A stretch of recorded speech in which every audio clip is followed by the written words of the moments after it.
দর্শক, এই মুহূর্তে আদিন হাসপাতালের সামনে আছেন আমাদের সহকর্মী জিনিয়া কবির সূচনা। এখন এই মুহূর্তে সেখানকার হাসপাতালের কি পরিস্থিতি এবং কর্তৃপক্ষ সবশেষ কি বলেছে, এই ধরনের আচরণের বিষয়ে তারা কি জানিয়েছে?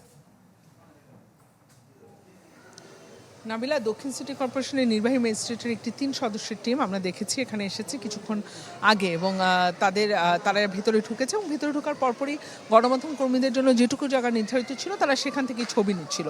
কিন্তু এক পর্যায়ে এই হাসপাতাল কর্তৃপক্ষের যারা নিরাপত্তা নিয়োজিত আছে তারা কিন্তু খুবই মারমুখী ভঙ্গিতে এগিয়ে আসে এবং বিভিন্ন ধরনের কটূক্তি করতে থাকে গণমাধ্যম কর্মীদের। এবং আমি যদি আপনাকে একটু দেখাই হাসপাতালের ঠিক প্রবেশ মুখটাতে, আপনি দেখবেন যে এখানে যারা নিরাপত্তা কর্মী আছেন এবং একজন সিভিল পোশাকে আছেন, তারা কিন্তু একটি স্ট্রেচার চেয়ার দিয়ে দাঁড়িয়ে আছেন এমনভাবে যেন কোনোভাবেই কোনো ভেতরে ঢোকা না যায়। এবং সবচেয়ে বড় কথা, তারা যে দুর্ব্যবহার করেছেন সেটি আসলেই খুবই মানে খুবই দুঃখজনক, এবং এটি আসলেই একেবারেই গণমাধ্যম কর্মী হিসেবে আমি নিজেই বলছি এটি কোনোভাবেই গ্রহণযোগ্য নয়। এবং আরেকটি বিষয় হচ্ছে, তাদেরকে যখন আমরা মুখোমুখি প্রশ্ন করেছি কর্তৃপক্ষের থেকে, তাদের যে মিডিয়া রিলেশন অফিসার টিম তিনি এসেছেন আমাদের সাথে, তাদের প্রশাসনিক কর্মকর্তা এসেছেন, তারা আমাকে বলেছেন যে চ্যান 24-কে তারা জানিয়েছেন যে কোনোভাবে এই ধরনের আচরণ তারাও আসলে বলছেন গ্রহণযোগ্য না। একজনকে তারা অস্বীকার করেছেন, তিনি হাসপাতালে না, তবে আরেকজন আদিন হাসপাতালে যে নিরাপত্তা কর্মীদের পোশাক, সেই পোশাকই ছিল।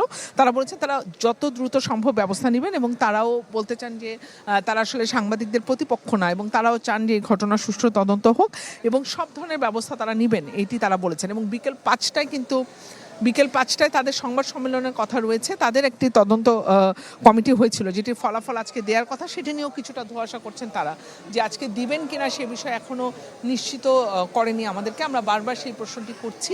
আর গণমাধ্যম কর্মীদের সাথে তাদের আচরণ তো শুরু থেকেই খুবই একদমই অসহযোগিতাপূর্ণ ছিল, এবং আজকেও তারা সেটি করার চেষ্টা করেছে। এবং এক পর্যায়ে যখন আমাদের প্রতিবাদের মুখে, গণমাধ্যম কর্মীদের প্রতিবাদের মুখে, তারা বলেছেন যে তারা ব্যবস্থা নেবেন, অতি দ্রুত ব্যবস্থা নেবেন। নাবিলা, অনেক অনেক ধন্যবাদ আপনাকে। নগদ নিয়ে এলো হার না মানা হার অফার।